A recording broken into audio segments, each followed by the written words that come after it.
العالمين الصلاة والسلام على أشرف الأنبياء والمرسلين وخاتم النبيين سيدنا ومولانا على رسوله الكريم وأهل بيته الطيبين الطاهرين المعصومين المظلومين أما بعد فقال الله تبارك وتعالى في كتابه المجيد وفرقانه الحميد بسم الله الرحمن الرحيم إن الدين عند الله الإسلام صدق الله العلي العظيم درود پڑھیے محمد والے محمد.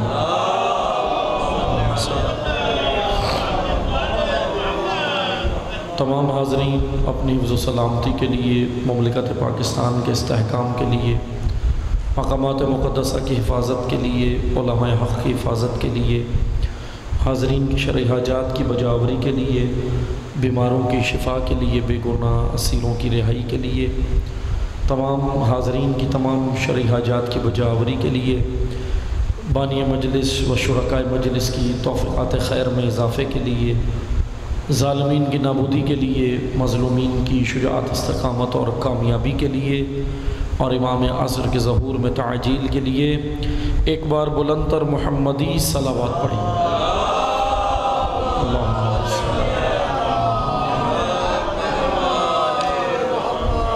الحمدللہ خداوند تبارک و تعالیٰ کے شکر گزار ہیں کہ اللہ تعالیٰ نے ہم سب کو ذکر نبی و آل نبی سننے کی، ذکر نبی و آل نبی کا اہتمام کرنے کی اور ذکر نبی و آل نبی کرنے کی توفیق عطا فرمائی. اس توفیق پر ہم بارگاہ الہی میں شکر گزار ہیں.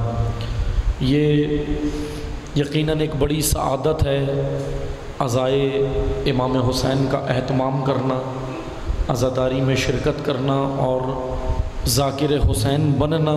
یہ واقعاً ایک بڑا اعزاز ہے اور یہ سعادت ہے جو اللہ کی جانب سے نصیب ہوتی ہے. موضوع گفتگو انشاءاللہ ان مجالس میں آپ کی خدمت میں گزشتہ شب سے جس کا آغاز کیا ہے، اور انشاءاللہ ان چند روز میں آپ کی خدمت میں کوشش کروں گا اس موضوع گفتگو کو آپ کی خدمت میں طالب علمانہ بیان کروں. اسلام دین کامل ہمارا موضوع گفتگو ہے. خداوند تبارک و تعالی نے دین اسلام کو ایک کامل، جامع اور مکمل دین نازل فرمایا ہے. دین اسلام ادھورا دین نہیں ہے، ناقص دین نہیں ہے، بلکہ دین اسلام وہ دین ہے جو اللہ کے نزدیک سب سے بہترین دین ہے.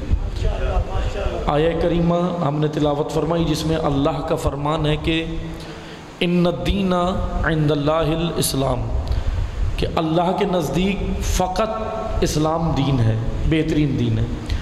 اب سوال یہ بنتا ہے باقی ادیان کیا اللہ نے نازل نہیں کیے؟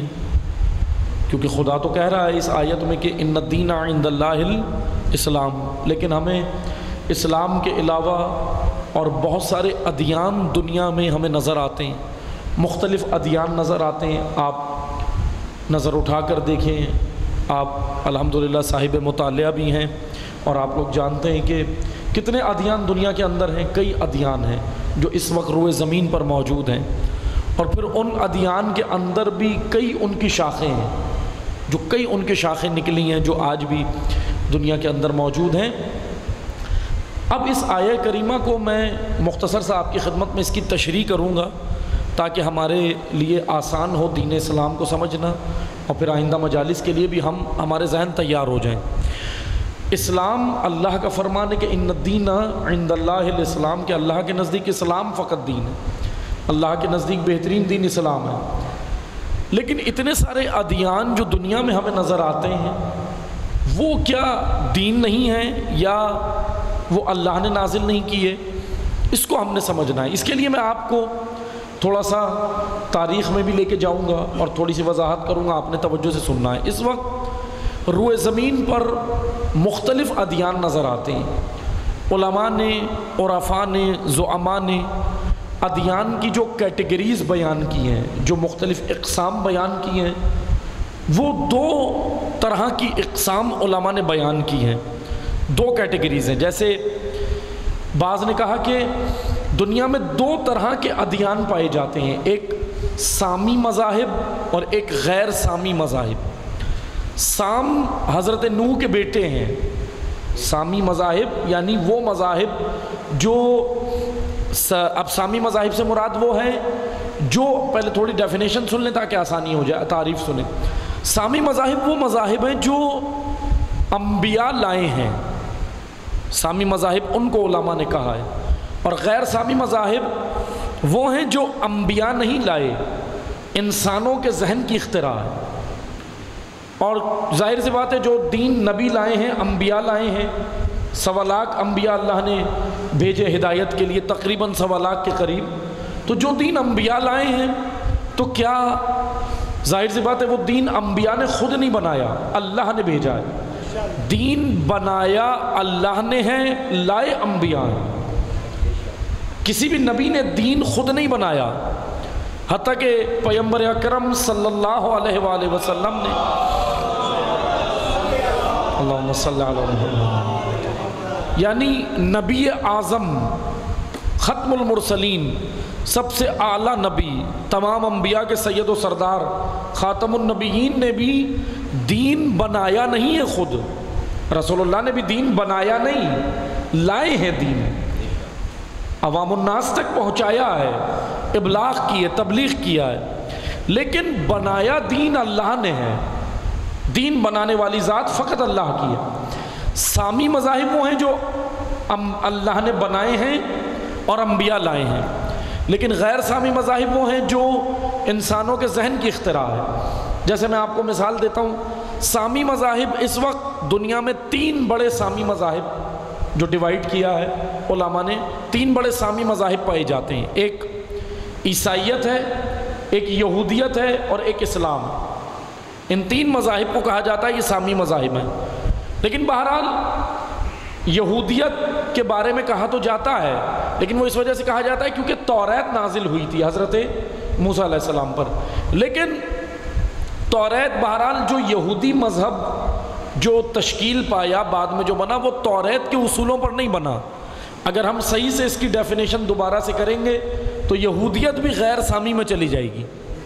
اگر صحیح سے ہم اس کو ڈیفائن کریں گے نا، ڈیفینیشن اس کی تعریف بیان کریں گے، تو پھر یہودیت بھی سامی مذہب نہیں رہے گا، غیر سامی میں چلا جائے گا۔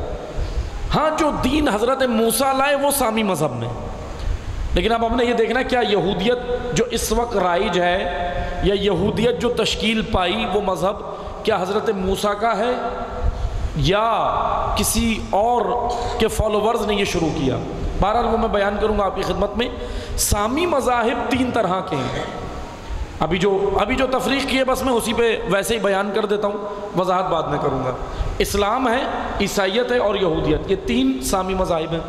غیر سامی مذاہب جو انسانوں کے ذہن کی اختراع ہیں، لیکن وہ مذاہب اللہ نے نازل نہیں کیے، وہ ادیان خدا نے نہیں بھیجے، جیسے ہندوازم ہے، بدھزم ہے، سکھزم ہے، اسی طرح شنٹوازم ہے، کنفیوشزم، یہ مذاہب کے نام ہیں۔ کنفیوشزم یہ وہ مذہب ہے جس کے سب سے زیادہ فالوور اس وقت چائنا میں، چین کے اندر بعض لوگ پوچھتے ہیں نا یہ کون سا مذہب ہے، کنفیوشزم ہے وہاں پہ چین کے اندر۔ جاپان اور چین کے اندر جو مذہب پایا جاتا ہے زیادہ وہ کنفیوشزم ہے۔ اب یہ سارے یہ ادیان سامی نہیں ہے، غیر سامی ہے، کیونکہ یہ مخلوق کی ایجاد ہے۔ مثلا ہندوازم ایک مذہب ہے نا، ابھی ایک بڑی تعداد میں اس کے فالوور موجود ہیں دنیا کے اندر۔ یہ انبیاء تو نہیں لائے، یہ دین نبی تو نہیں لائے تھے نا، انہوں نے تو نہیں بنایا، بلکہ اس کے اندر جو ان کے جو یہ اپنے مطلب رہبران کو بیان کرتے ہیں، جو اپنے یہ آئمہ بیان کرتے ہیں، جو جن کے یہ فالوور ہیں، وہ ایک ذہنی اختراع ہے۔ بہت سارے یعنی خیالی چیزیں جو ہندوازم کے اندر زیادہ، بلکہ یہ وہ مذہب ہے جو حقیقت سے بہت کوسوں دور ہے، بلکہ اس کی بنیاد ہی وہم و اوہام پہ ہے، تخیل پہ ہے، خیالات پہ زیادہ ہے۔ کیونکہ آپ سنتے رہتے نا اکثر کہ 12 سروں والا آدمی اور اس طرح آدمی. اب آپ مجھے بتائیں حقیقت میں کوئی ایسا آپ نے کبھی دیکھا ہے یا کوئی تاریخ میں ہمیں ایسا کردار نہیں ملتا, ہسٹری کے اندر ہمیں کوئی ایسا کردار نہیں ملتا. حتیٰ کہ وہ ہسٹری جو اسلام سے پہلے کی ہسٹری ہے, چلیں اسلام کی ہسٹری کتنی ہوگی 1400 سال پرانی, لیکن اسلام سے پیچھے چلے جائیں, اس وقت ہسٹری لکھنے والوں نے 5000 سال پہلے تک کی ہسٹری لکھی ہے, زیادہ سے زیادہ. یعنی جن لوگوں نے ہسٹری جمع کی ہے, مورخین نے جو تاریخ بتائی ہے, انہوں نے کہا کہ 5000 سال پرانی تو ہمارے پاس ہے تاریخ, لیکن وہ بھی جو ہے وہ انہوں نے یہ نہیں کہا پورے وثوق کے ساتھ, یہ نہیں کہا کہ حتماً ایسا ہے, بلکہ کہا جتنا ہمیں آثار قدیمہ سے ملا ہے اس کے تحت انہوں نے یہ تاریخ بنائی اور پیش کر دی ہے. بہرحال 5000 سال کی تاریخ کے اندر بھی ہمیں اس مذہب کے جو ہے وہ, جیسے ہندوازم کا مذہب ہے, اس کے اندر جتنے بھی کردار بتائے گئے ہیں 5000 سال کی تاریخ کے اندر بھی وہ کردار نظر نہیں آتے. تو اس کا مطلب یہ ایک خیالات کے اوپر زیادہ یہ مذہب قائم کیا گیا ہے. اسی طرح بدھزم ہے, اسی طرح سکھزم ہے, مختلف مذاہب ہیں جو دنیا کے اندر ہیں. بہرحال میں یہ مذاہب اس لیے بتا رہا ہوں کہ یاد رکھیں ہمیں کمپیریزن ضرور کرنا چاہیے, مذاہب کا کمپیریزن ضرور کرنا چاہیے. مثلا تقابل کرنا چاہیے لیکن بے حرمتی نہیں کرنی چاہیے. بے حرمتی منع ہے, لیکن آپ تقابل کرا سکتے ہیں. تقابل اس صورت میں کرا سکتے ہیں تاکہ ان مذاہب میں پھر ہمیں یہ نظر آئے کہ حق پر کون ہے, کیونکہ حق کے متلاشی ہے نا بھئی, حق کا پتہ تو چلے. سب یہ کہتے ہیں کہ حق پر ہیں, ابھی سبھی کہتے ہیں ہم حق پر ہیں. بھئی کون ہے آپ مجھے بتائیں جو نہیں کہتا میں حق پہ نہیں ہوں. ابھی جس سے آپ پوچھیں گے وہ کہے گا میں تو حق پر ہوں, جس مذہب کا بھی فالوور ہو وہ سب کہیں گے میں حق پر ہوں. لیکن حق نازل کہاں ہوتا ہے, اور حق کہاں نازل ہوتا ہے؟ انبیاء لائے ہیں نا. حق یعنی ذات حق, اللہ ذات حق ہے. حق سبحانہ و تعالی نے حق کو جو نازل کیا وہ کیسے کیا؟ توجہ سے سنیے گا. حق یعنی کلام اللہ, حق یعنی اللہ کا کلام. ابھی میں قرآن کی بات نہیں کر رہا, وہ کلام جو اللہ کا ہے. اب وہ بہت سارے خداوند تبارک و تعالیٰ نے صحیفے بھی نازل کیے انبیاء کے اوپر, آسمانی کتابیں بھی نازل ہوئیں.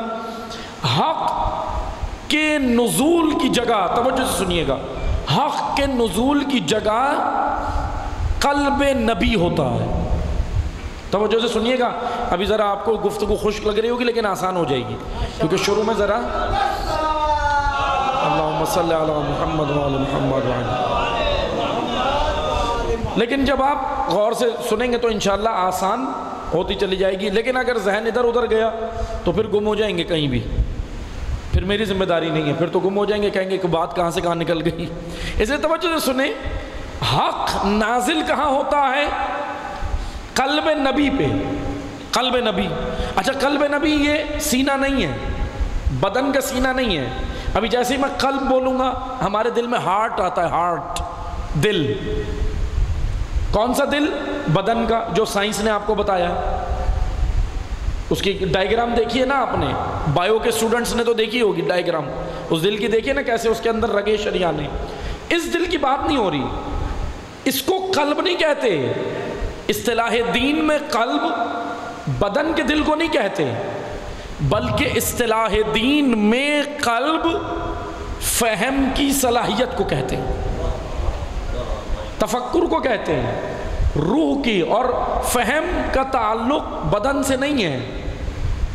کہاں سے فہم کا تعلق؟ روح سے. مثلا میں آپ کو ایک مثال دیتا ہوں. آنکھ دیکھتی ہے؟ نہیں, آنکھ نہیں دیکھتی.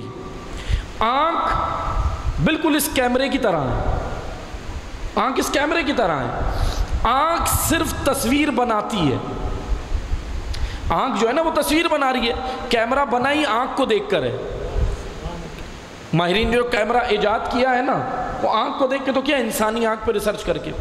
اب توجہ سے سنیے گا, اب سائنس کیا کہتی ہے, میں تھوڑا سا سائنسی حوالہ بھی دوں گا کیونکہ ہم نے اسلام سمجھنا ہے آج کے دور میں. کیونکہ سب سے بڑی مشکل ہمارے ساتھ یہی ہے کہ اسلام مشکل ہے, اور ابھی مولانا سے پوچھو تو اسلام مشکل بنا دیتے.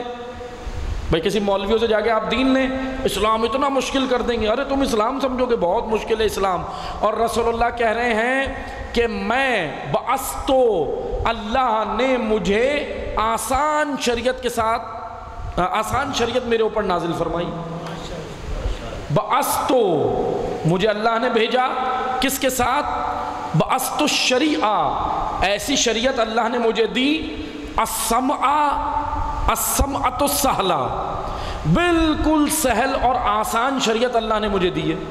اب سوال یہ بنتا ہے، رسول اللہ تو کہہ رہے ہیں سہل ہے، سہل عربی میں کہتے ہیں آسان، رسول اللہ کہہ رہے ہیں دین آسان ہے، تو پھر مشکل کس نے بنایا ہے؟ سوال یہ بنتا ہے نا، مشکل ہمارے لیے کس نے بنایا ہے یہ دین؟ ہم نے یہ بھی دیکھنا ہے، بس توجہ سنیں، دین آسان ہے۔ آپ کو میں سائنسی حوالہ دیتا ہوں، سائنس آج ریسرچ کر کے پہنچی ہے نا، سائنس بتا رہی ہے کہ بھائی آنکھ دیکھتی نہیں ہے، سائنس بتا رہی ہے آنکھ نہیں دیکھتی، آنکھ کے پیچھے جو وینز ہیں، جن کو سائنس وینز کہتی ہے، رگیں کہتی ہیں، وہ تصویر بناتی ہیں۔ یہ پتلا بھی نہیں بناتا، پتلا صرف لینس ہے، لینس یہ صرف دیکھ رہا ہے، کیپچر کر رہا ہے، اور پیچھے جو دو، اور بعض تو کہتے ہیں، بعض میڈیکل کے جو اسٹوڈنٹس ہیں وہ جانتے ہیں، ایک آنکھ کے پتلے کے پیچھے 12,000 آپٹک وائرز ہیں، 12,000 آپٹک وائرز ہیں اس کے ایک کے پیچھے، اتنی بالکل باریک ہے کہ مائکروسکوپ سے آپ کو نظر آئیں، اتنی ہلکی ہیں۔ اب توجہ سنیں، وہ دو جو وینز ہیں بڑی، وہ آپ کو تصویر بناتی ہیں، پھر وہ تصویر بنا کے اپنے مرکز کو دے دیتی ہے اسٹوڈیو میں۔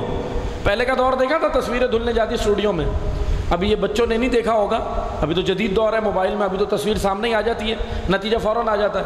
پہلے تصویریں آپ بنواتے تھے، اور پہلے اکثر تصویریں روز نہیں بنتی تھی، بچے تیار ہو کے عید کے دن جاتے تھے اسٹوڈیو، یاد ہوگا آپ لوگوں کو جو بھی بیٹھے، ہم لوگ عید کے دن تیار ہو کے اسٹوڈیو جاتے تھے بچپن میں، تو وہ تصویر بنتی تھی اور بڑا خوشی کا ماحول ہوتا تھا، تصویر بنانے جا رہے، تصویر بنانے جا رہے، تو تصویر بنتی تھی۔ پھر اس کے بعد وہ کہتا تھا، فوٹوگرافر کیا کہتا تھا، 1 ہفتے بعد آئے گی، 10 دن بعد آئے گی، 10 دن انتظار ہوتا تھا تصویر کا، اور بڑی بے چینی سے کیسی آئے گی، ایسے ہوتا تھا نا۔ ہوتا کیا تھا، وہ پھر پردے کے پیچھے دھلتی تھی اندھیرے میں تصویر۔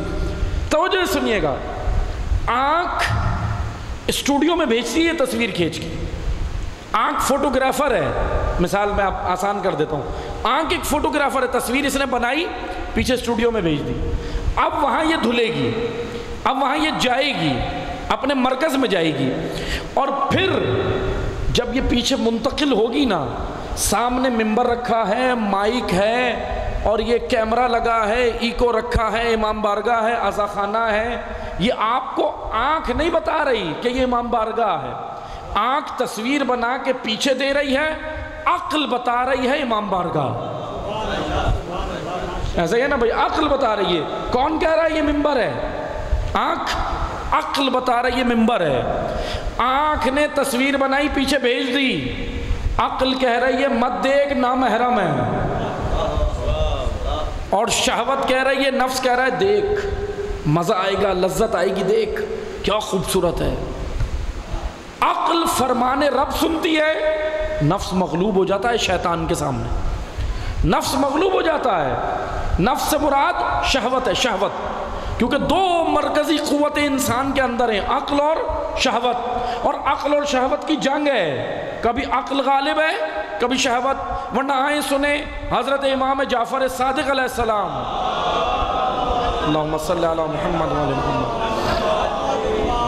اصول کافی میں مشہور حدیث، حدیث جنود عقل والجہل، طویل حدیث، اتنی خوبصورت حدیث ہے امام صادق علیہ السلام کی، امام نے اس میں حدیث جنود، جنود کہتے ہیں لشکر، لشکر کو، امام نے کہا عقل کا بھی اللہ نے لشکر بنایا ہے، اور عقل کے مقابل جہل، یہ علم کے مقابل جہل نہیں ہے، یہ عقل کے مقابل جہل ہے، علم کے مقابل جہل اور ہے، عقل کے مقابل جو جہل ہے وہ شہوت ہے۔ جہاں روایت میں جہاں عقل کے مقابل جہل آئے گا نا روایات کے اندر، وہاں وہ جاہلیت نہیں جو علم کے مقابلے میں، وہ نہیں کہا جا رہا، بلکہ شہوت کو کہا جا رہا۔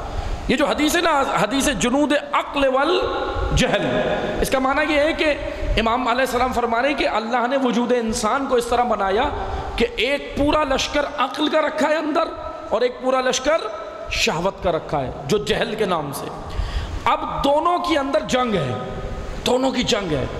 اب دیکھنا یہ ہے کہ یہ کون غالب آتا ہے. اگر شہوت غالب آ جائے، عقل کا لشکر سرنڈر ہو جائے اور شہوت کا لشکر اس کو شکست دے دے جو جہل ہے، پھر کیا ہوگا؟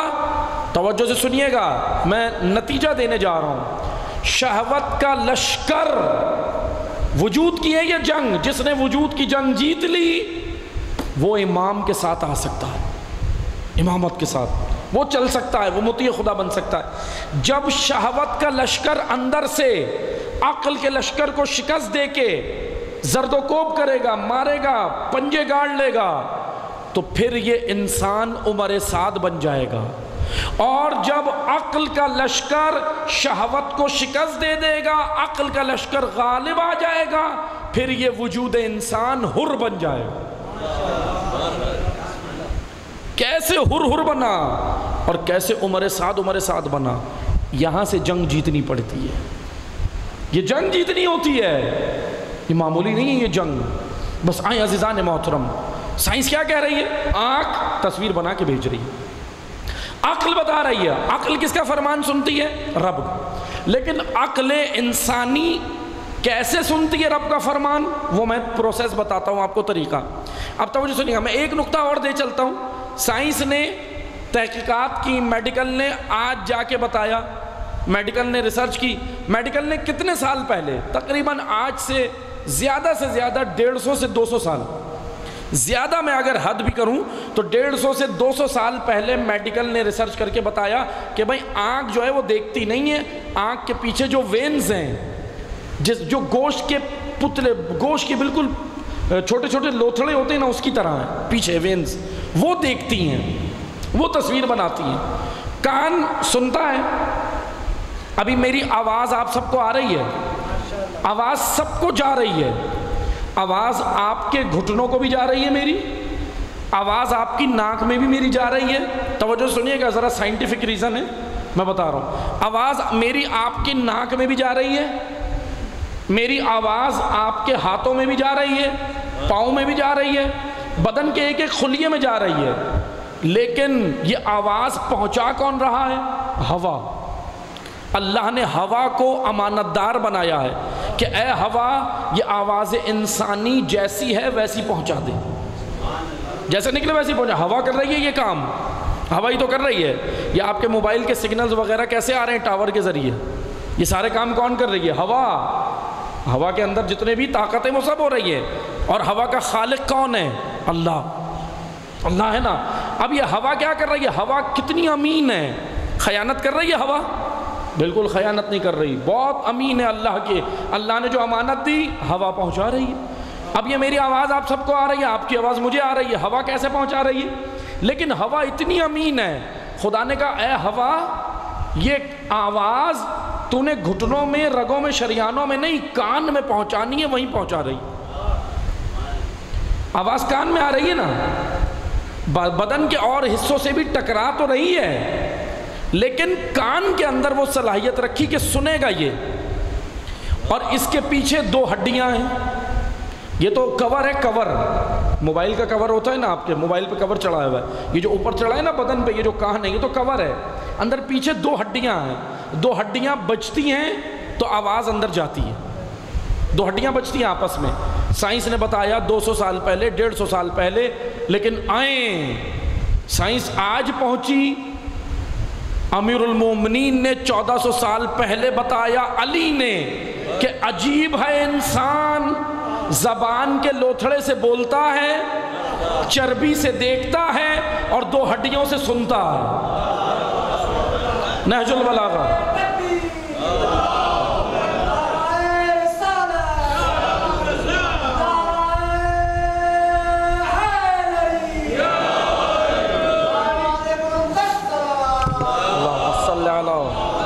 محمد وآل محمد. درود اس طرح پڑھیں گے تو میں بس پھر مصائب پہ آ جاؤں. اس طرح پڑھیں. اللہم صلی علی محمد وعلی محمد۔ مومنین کا جتنا آپس میں قریب ہوں گے نا محبت بڑھتی ہے۔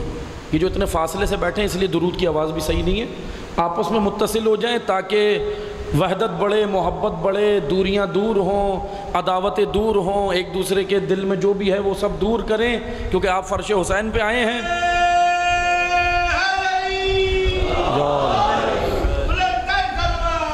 اللہم صلی علی محمد وعلی محمد محمد وعلی محمد۔ دیکھیں الحمدللہ آپ پہچانے اپنے امام کو، تشیع کا کیا امام ہے۔ 1400 سال پہلے بتایا کہ 2 ہڈیاں بچتی ہیں اس سے سنتے ہو، نہج البلاغہ۔ چربی سے دیکھتا ہے، زبان کے لوتھڑے سے بولتا ہے۔ دیکھیں زبان کا کیا ہے، گوشت کے لوتھڑا، گوشت کے لوتھڑے سے بولتا ہے۔ ذائقہ کیسے ہم چکتے ہیں، نوک پہ حصہ رکھیے نا اللہ تعالیٰ نے۔ بس عزیزان محترم، اسی لیے اسلام ہم نے وہاں سے لینا ہے جہاں حق ہے۔ کنفیوز ہی نہیں ہو، امت کنفیوز ہے، دنیا کنفیوز ہے، لوگ پریشان ہیں، اسلام کہاں سے لیں؟ سب کہتے ہیں، ہر فرقہ کہہ رہا ہے میرے پاس اسلام ہے۔ بھئی یہ فرقوں کی جنگ چھوڑو، وہاں سے لے لو اسلام۔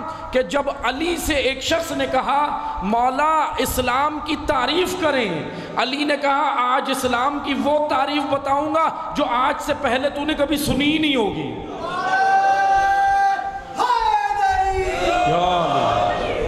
وہ تعریف بتاؤں گا۔ تو پھر اس در سے کیوں نہیں لیتے اسلام؟ حقیقی اسلام، آسان اسلام، سہل دین۔ مشکل تو وہاں ہوگی دین جہاں پہ ہمیں مشکل بنا دیا گیا لوگوں نے۔ امیر المومنین نے کہا اسلام کی میں خوبصورت تعریف کرتا ہوں۔ اسلام دل سے اعتقاد، زبان سے اقرار اور اعضاء و جوارح سے عمل کا نام ہے۔ 3 جملوں میں کوزے میں سمندر سمیٹ دیا علی نے۔ ایسا ہی ہے نا، ہم کہتے ہیں نا شاعری میں جملہ کہتے ہیں کوزے میں سمندر سمیٹ دیا قبلہ آپ نے، لیکن امیر المومنین کو زیب دیتا ہے کوزے میں سمندر سمیٹ دیا۔ بھائی اچھا یہ جو سوال کر رہا تھا نا، اب ایک اہم مزے کی بات یہ کہ اس نے مولا سے کہا تھا مولا میں جلدی میں ہوں اسلام سمجھنا ہے۔ ہم آتے ہیں نا بعض ایسے کہتے ہیں بھائی جلدی میں ہوں ہمیں بتا دیں مولانا صاحب، بس شارٹ جواب دیں، شارٹ، یہ اتنی لمبی تقریر نہیں۔ اس نے آگے بولا، امام نے کہا کہ بس جلدی میں ہو تو لیتے جاؤ، یہ 3 جملے سن لیں، جلدی میں ہو تو جلدی سے سن لو، تفصیل سے بیٹھو گے تو ایسا خطبہ حمام دوں گا کہ متقی کی 110 صفات بھی بتا دیں۔ اب یہ ظرف ہے، لمبی تقریر سننی ہے یا شارٹ کرنی ہے، یہ تو ظرف ہوتا ہے خود سننے والوں کا۔ ونڈالی جیسا امام تو شارٹ کلپ بھی دے دیتے ہیں، مولا شارٹ کلپ بھی ہیں مولا علی کے پاس، شارٹ کلپ بنتے ہیں نا، تو بھائی شارٹ کلپ بھی ہیں اور پورے 1 گھنٹے کی تقریر بھی ہے مولا علی کی، سب چیزیں ہیں۔ لیکن ہاں ایک مشکل یہ ہوتی ہے، کلام علی میں کوئی کمی نہیں ہے، لیکن بعض اوقات ظرف میں کمی ہوتی ہے سننے والے کے، وہ شارٹ کلپ سے نہیں سمجھ پاتا مطلب کو، تو پھر اس کے لیے ضروری ہے کہ پوری تقریر سنیں۔ اسی لیے بس عزیزان محترم، اسلام ایک جامع دین ہے، کامل دین ہے۔ اب سوال یہ بنتا ہے، ہم واپس اس آیت پہ آئیں گے جہاں سے ہم نکلے تھے کہ اللہ نے کہا ان الدین عند اللہ الاسلام، کہ اللہ کے نزدیک فقط ایک ہی دین ہے۔ اب یہ جو انبیاء لے کر آئے، اب ہم صرف بات کریں گے سامی مذاہب کی، کیونکہ غیر سامی مذاہب پہ ہماری بحث اس لیے نہیں ہے کیونکہ وہ اختراع انسانوں کی ہے، اللہ نے نازل نہیں کیے۔ اب سوال یہ بنتا ہے، یہودیت ہمیں نظر آتی ہے، عیسائیت ہمیں نظر آتی ہے، اسلام ہمیں نظر آتا ہے، 3 بڑے مذاہب، ٹھیک ہے نا سامی۔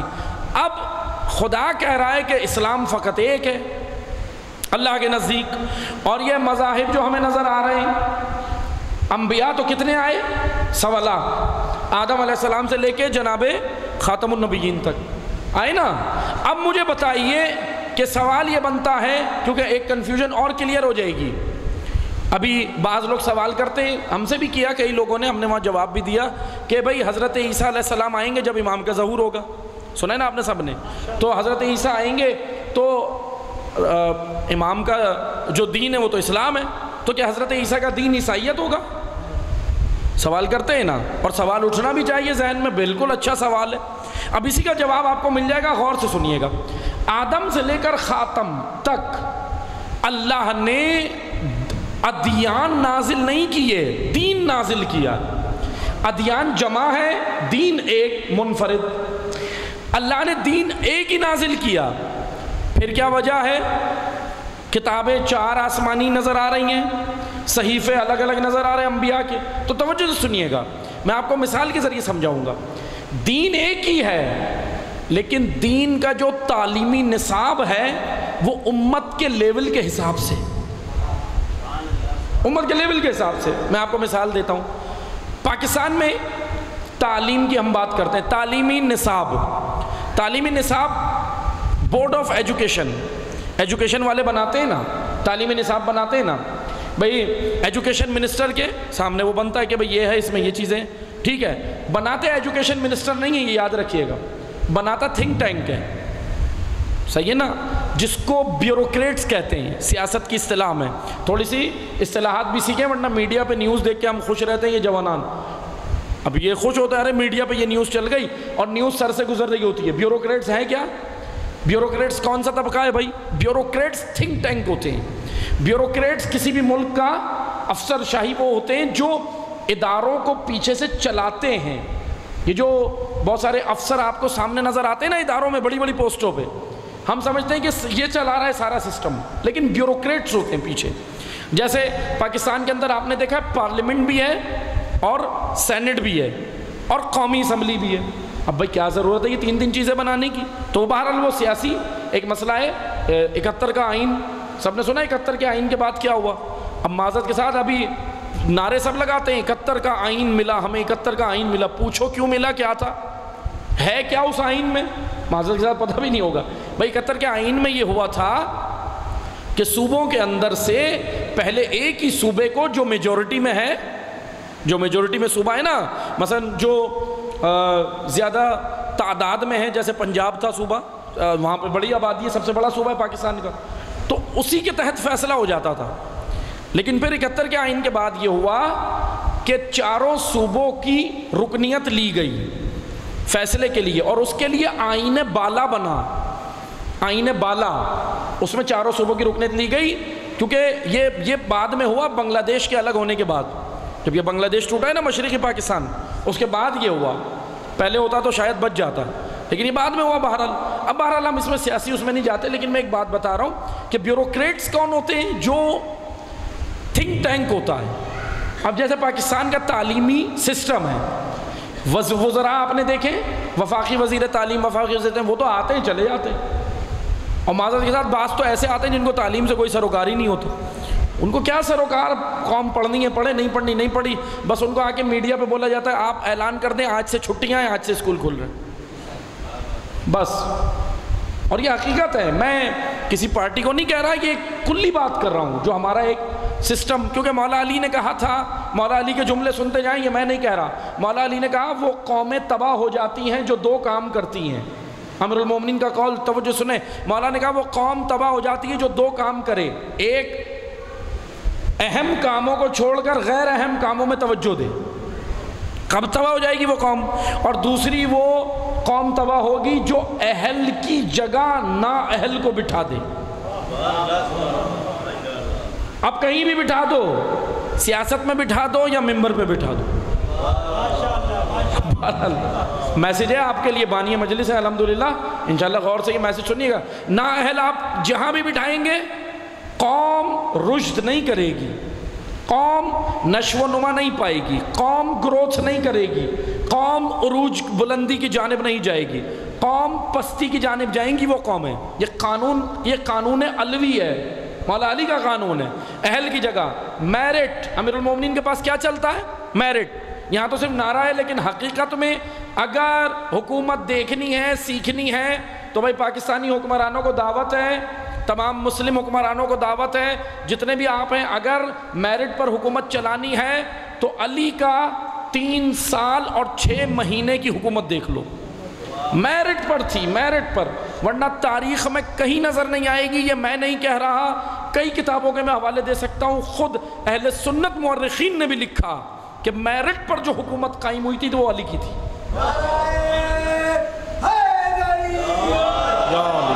اسی لیے مولا علی نے جیسے ہی اقتدار میں آئے تھے نا، مولا علی اقتدار میں آتے ہی مولا نے جو پہلا خطبہ دیا تھا، نہج البلاغہ میں موجود ہے، مولا نے آتے ہی کہا تھا کہ سنو، تم مجھے بٹھا کے خوش ہو رہے ہو، مشکل میں پڑ جاؤ گے، علی کے ساتھ چلنا آسان تھوڑی ہے۔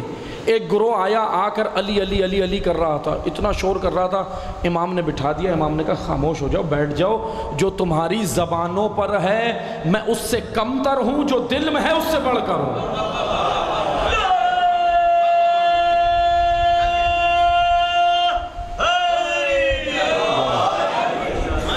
بھئی تمہاری جو زبانوں پہ میں وہ نہیں ہوں، اور جو تمہارے دل میں ہے وہ بھی نہیں ہوں۔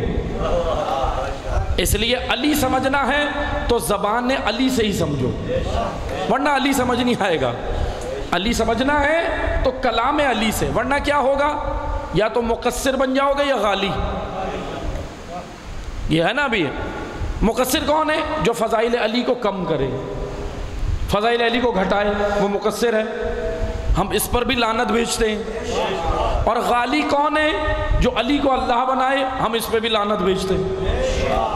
مقصر اور غالی کی الٹی سیدھی بحثیں تشیع کے اندر ڈال دی ہیں، لیکن کیا ہے؟ آپ نے اپنے عقائد کا دفاع کرنا ہے، سمجھنا ہے۔ عزیزان محترم، مقصر اور غالی دونوں گمراہ ہیں۔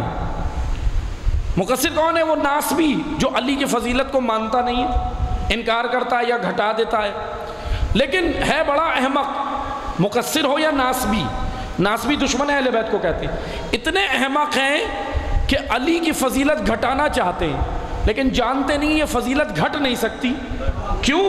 کیونکہ اگر عوام نے فضیلت دی ہوتی تو گھٹ جاتی، یہ تو اللہ نے دی ہے۔ یہ عزت علی کو کس نے دی ہے؟ یہ مقام کس نے دیا؟ اللہ نے دیا ہے نا۔ تو میں اور آپ کیسے گھٹا سکتے ہیں؟ یا کوئی بھی آ کر علی کی فضیلت کو کیسے گھٹا سکتا ہے؟ ہاں، اگر فضائل علی چرانے کی کوشش کرو گے تو بھی پکڑے جاؤ گے، اس لیے فضائل علی چراؤ بھی نہیں۔ جیسے ہے نا بعض فضائل علی چراتے ہیں، ادھر کیوں چرا کے ادھر لگائے، ادھر لگا کے ادھر لگائے، اسی لیے پکڑے جاتے ہیں۔ کیوں؟ کیونکہ جس کی قمیض ہے اسی کو جچتی ہے۔ بھئی آپ یہ بچہ بیٹھا ہے چھوٹا، اس کو کسی 6 فٹ کے آدمی کی قمیض پہنا دیں، چھوٹے بچے کو 6 فٹ کے آدمی کی قمیض پہنا دیں، آپ کیا بولیں گے؟ ایک تو جچ نہیں رہی، دوسرا آپ ہنس کے بولیں گے کارٹون لگ رہے ہو، یہ بولیں گے نا کارٹون لگ رہے ہو۔ تو اب مشکل یہی ہے، علی کے فضائل چرا کے جس پہ بھی بٹھاؤ گے وہ کارٹون لگے گا، جچے گا نہیں۔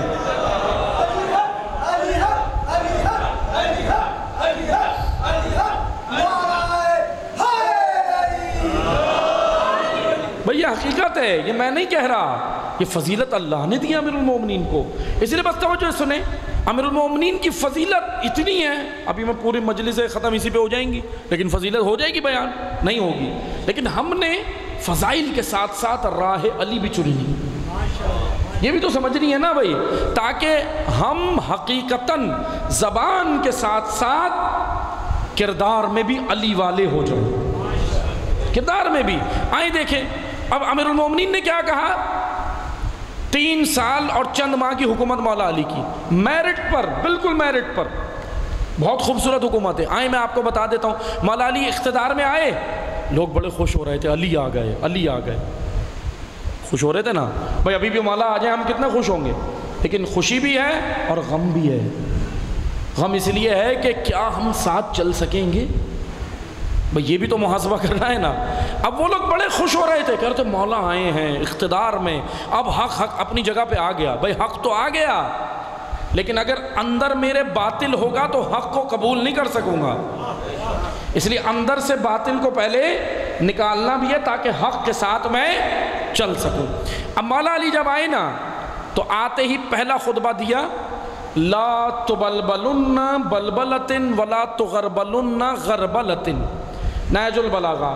امام نے کہا سنو، میں اپنے ساتھ ایک غربال لایا ہوں۔ غربال عربی زبان میں کہتے ہیں چھلنے کو، چھلنا، جیسے آٹا چھاننے کا چھلنا ہوتا ہے گھروں میں، آپ سب نے دیکھا ہے خواتین آٹا چھانتی ہیں، ابھی تک تو چھانتی ہیں، آنے والے دور میں ہوگا چھانتی تھی، کیونکہ اب تو فاسٹ فوڈ کا دور بڑھتا جا رہا ہے، کیونکہ آٹا آنا بند ہو جائے گا، پھر کیا ہوگا؟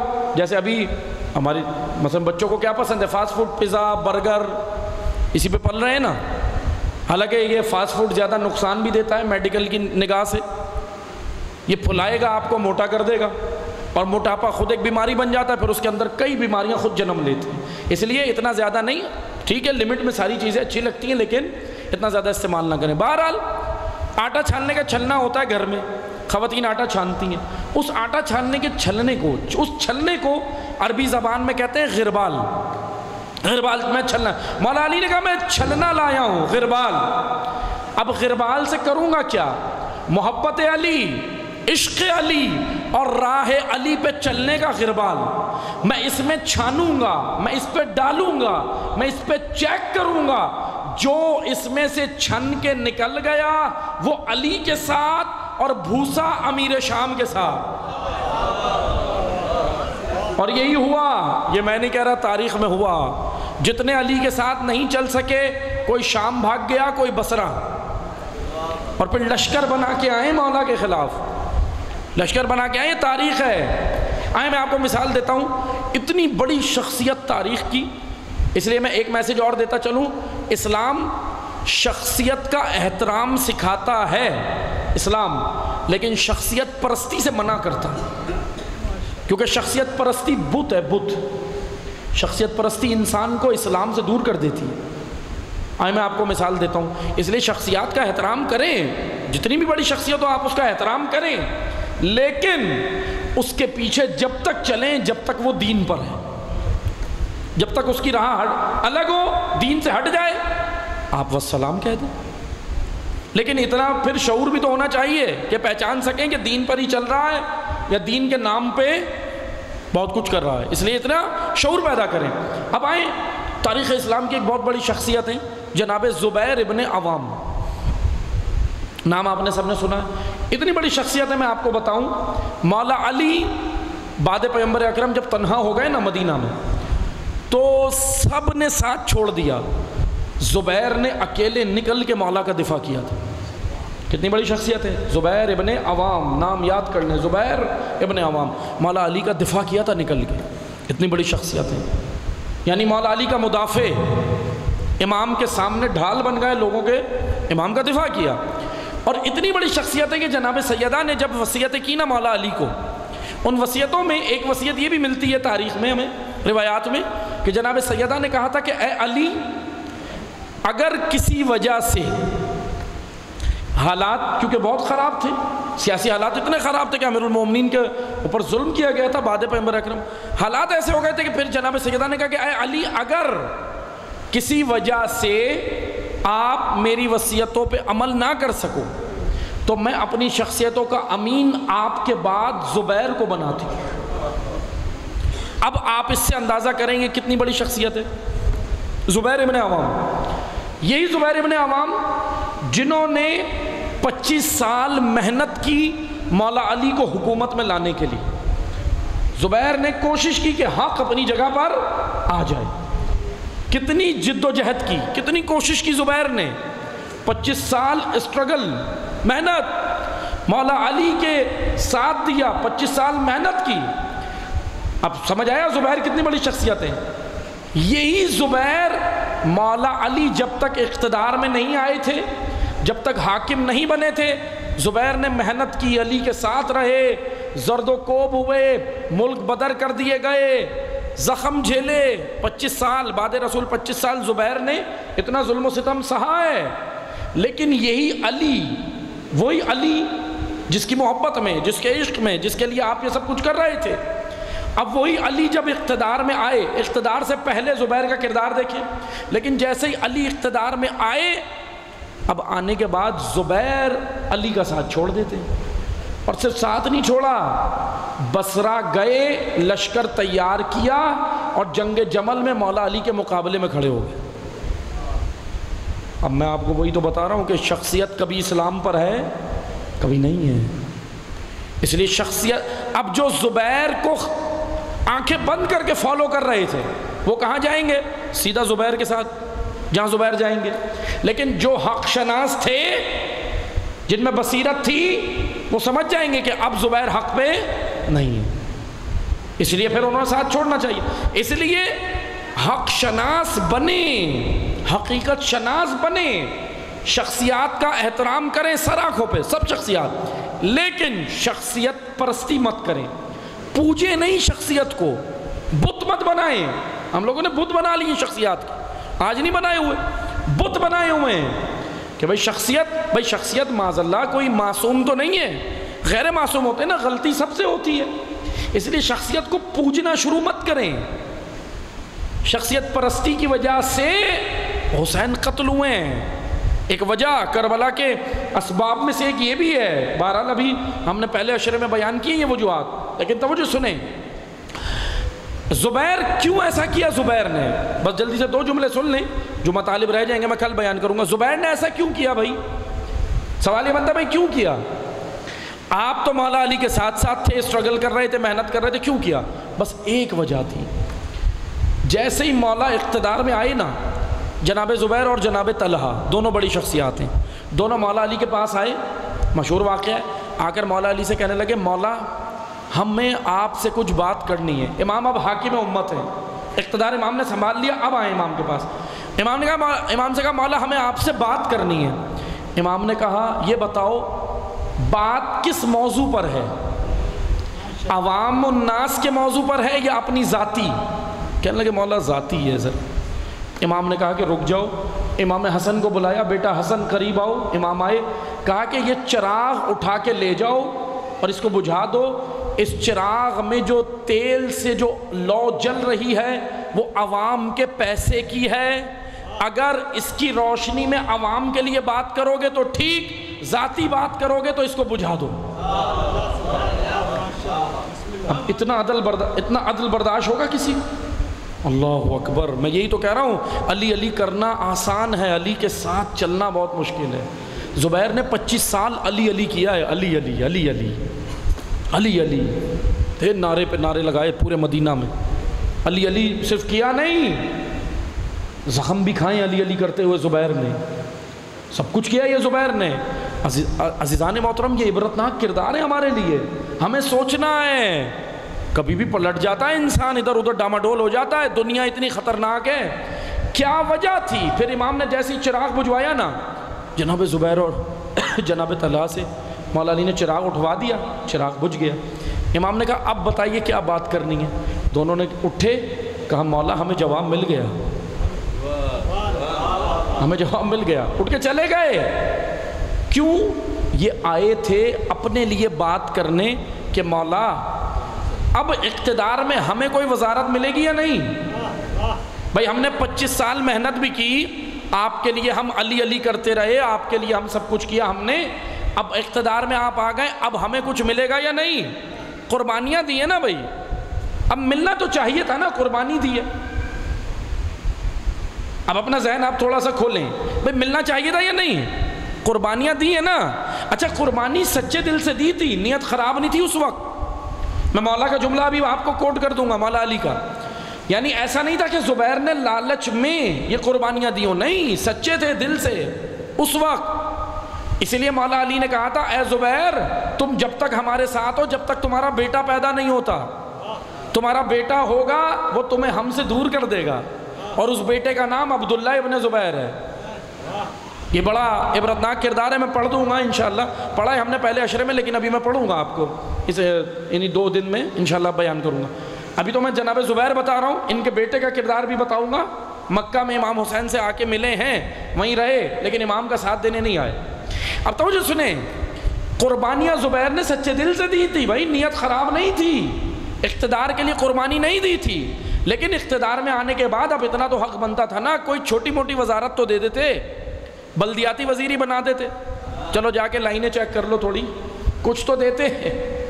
کونسلر ہی بنا دیتے مولا، کونسلر کی سیٹ ہی دے دیتے، چیئرمین کی دے دیتے، چلو خوش ہو جاتے.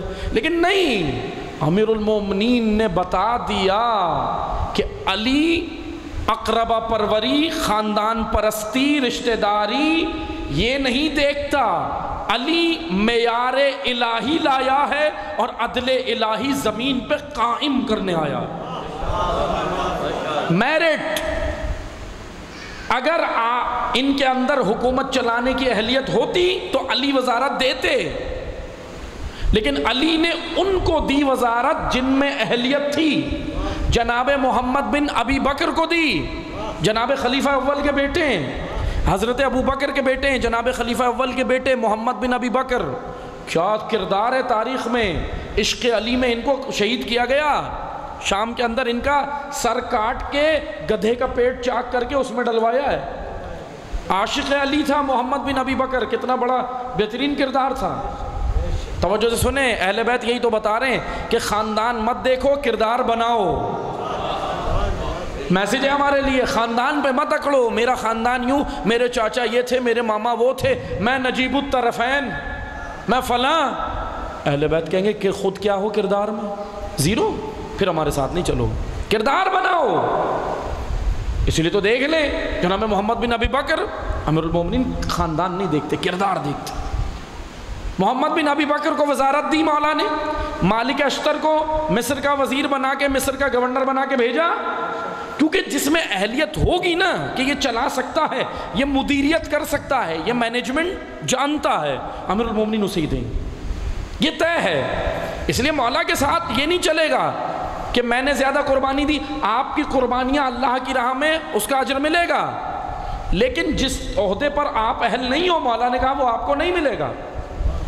جہاں آپ اہل نہیں ہو، جو نہیں کر سکتے، میں جانتا ہوں آپ کو میں دے دوں گا اہلیت، آپ اس کے بعد کیا کرو گے؟ عوام کو نہیں صحیح چلا سکتے، آپ وزارت کو نہیں سنبھال سکتے، امیر المومنین نے نہیں دی۔ بس توجہ سے سنیں، یہ ہے دین اسلام، یہ ہے کامل دین کہ جس کے اندر الہی سیاست ہے، علی کی سیاست ہے، یہ شیطانی نہیں، علوی سیاست، الہی سیاست۔ اسلام ایک کامل دین ہے۔ امیر المومنین نے پیغام دے دیا، پھر یہی جناب زبیر اور جناب طلحہ گئے بصرہ سے لشکر لے کر آئے، مولا علی کے خلاف لڑے جمل میں، تاریخ کہہ رہی ہے۔ اب آپ مجھے بتائیں یہاں پر مولا نے کیا کہا تھا؟ مولا نے تو اقتدار میں آتے ہی اشارہ دے دیا تھا کہ سنو، میں گزشتہ حکمرانوں کی سنت پہ نہیں، اللہ کی کتاب اور رسول کی سیرت پہ چلوں گا۔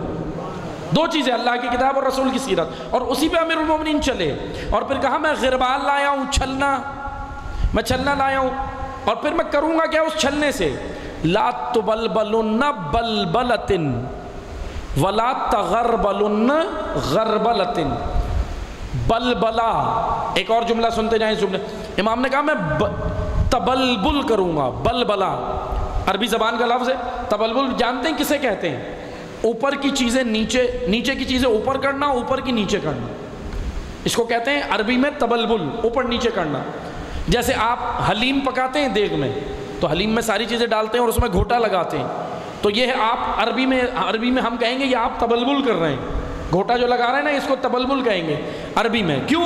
کیونکہ آپ اس کے اندر نیچے کی اوپر، اوپر کی نیچے چیزیں جا رہی ہیں، گھوٹا لگ رہا ہے۔ اب مولا علی نے کہا یہ تبلبل کا جملہ کیوں استعمال کیا؟ اس لیے کہ پچھلی حکومتوں میں من پسند لوگ وزارتوں پہ تھے، میرٹ کے بغیر وزارتوں پہ تھے، تو مولا علی نے کہا کہ سنو، میں تبلبل کروں گا، جو اہل وزیر ہیں وہ نیچے ہیں، جو اوپر ہیں وہ نااہل ہیں، میں نیچے والوں کو اوپر لاؤں گا، اوپر والوں کو نیچے لاؤں گا۔ اسی وجہ سے علی کو شہید کر دیا گیا کوفہ میں۔ کیا وجہ تھی؟ علی کا عدل برداشت نہیں ہوا لوگوں سے۔ بس عزاداروں، اپنا محاسبہ کرنا اور اپنے آپ کو بنانا، ایسا نہ ہو کہ امام آئیں اور ہم سے بھی عدل برداشت نہ ہو۔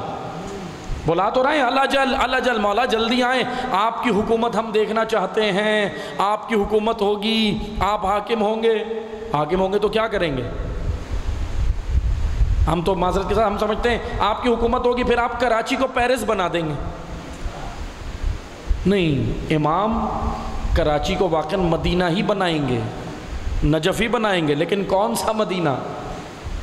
ایسا مدینہ جس میں معیار پیغمبر اکرم کی حاکمیت کا تھا، اصول مدینہ کے چلیں گے، جو ریاست رسول اللہ نے قائم کی تھی نا اس کے اصول چلیں گے۔ مدینے کی ریاست پلر سے نہیں بنتی، سڑکوں سے نہیں بنتی، کنکریٹ سے نہیں بنتی، مدینے کی ریاست بجری سے نہیں بنتی، سریے سے نہیں بنتی، مدینے کی ریاست علی کے اصول اور علی جیسے حاکم سے بنتی ہے۔ اصول امیر المومنین کے اصول، قوانین، مدینے کی ریاست محکوموں کو حقوق دینے سے ہوتی ہے، مدینے کی ریاست حقدار تک حق پہنچانے کی وجہ سے بنتی ہے۔ بس توجہ سے سنیں، اس لیے سید الشہداء کا یہ جو قیام ہے نا، یہ اللہ کے دین کے لیے ایسا دین ہم کیا کہتے ہیں؟ دعائے عہد کے اندر بھی ہم پڑھتے ہیں جب امام آئیں گے تو کیا ہوگا، امام کو ہم بلاتے ہیں نا کہ ہم کون سی حکومت چاہتے ہیں؟ اللہم انا نرغب الیک فی دولت کریمہ، کہ ہم دعا کرتے ہیں ہم امام زمانہ کے لیے کہ مولا ہم آپ کی حکومت کی جانب رغبت رکھتے ہیں۔ کون سی حکومت؟ کہ جس میں کافر ذلیل ہوگا، مومن عزیز ہوگا۔ اس حکومت کی خصوصیت یہ ہوگی مولا کی کہ کافر ذلیل ہوگا اور مومن عزیز ہوگا، مومن عزت دار ہوگا، مومن کی عزت پائمال نہیں ہوگی، مومن کی عزت نفس مجروح نہیں ہوگی اس حکومت میں۔ اسی لیے سید الشہداء نے قانون الہی کو بچانے کے لیے قیام کی۔ آئیں آ کر دیکھیں اب اس ہمیں کربلا میں کون کون سے کردار نظر آتے ہیں۔